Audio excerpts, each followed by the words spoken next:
Hi అందరికీ నమస్కారం. Hi అందరికీ నమస్కారం. వచ్చిందండి మా బర్డీ. ఏదో విశేషమే ఉండుంటుంది.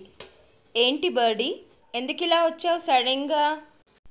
మళ్ళీ నేను కనిపించకపోతే నువ్వు బెంగ పెట్టుకుంటావు కదా, మూడీగా ఉంటావు, స్మైల్ చేయవు. దొంగ, నువ్వు నా బుక్ కూడా ఓపెన్ చేసి చూస్తున్నావు కదా. నేను మొన్న రాసుకున్న కొటేషన్ గురించే కదా నువ్వు మాట్లాడేది.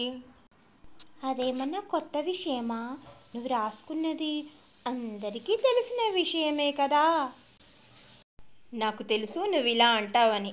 నేను కూడా ఎక్కడ కబీర్ దాస్ లాగా ఫేమస్ అయిపోతానేమో రెండు లైన్లలో కొటేషన్ రాసుకొని. నేను నిన్ను ఆపనులే, నువ్వెలాగో చెప్తావు. వాళ్ళకి వినిపించాలి కదా, నేను ఇది రాసుకున్నాను అది రాసుకున్నాను అని చెప్పేసి. ఇంకా మరి Tattvabodha, the prose family Tattvabodha అని పేరు పెట్టుకో. Wow, very interesting birdie. నీ ఐడియాకి ధన్యవాదములు. నేను రాసుకున్న లైన్స్ చూపిస్తాను చూడండి. Smile often, a simple smile cost you nothing, it can brighten up others faces. ఇంతేనండి, అందరికీ తెలిసిన విషయమే, కానీ నాకు మనసులో థాట్ రాగానే రాసేసుకున్నాను. అందరికీ అర్థమైంది నువ్వు సోషల్ మీడియా ఫుల్లో వాడేసుకుంటావని. సరే అంటే అప్పుడప్పుడు ఏదో సరదా పడుతుంది కదా, ఈ ఛానల్ మీద ఒక కన్నేసి ఉంచండి. Thank you for watching. Okay, tata, bye bye.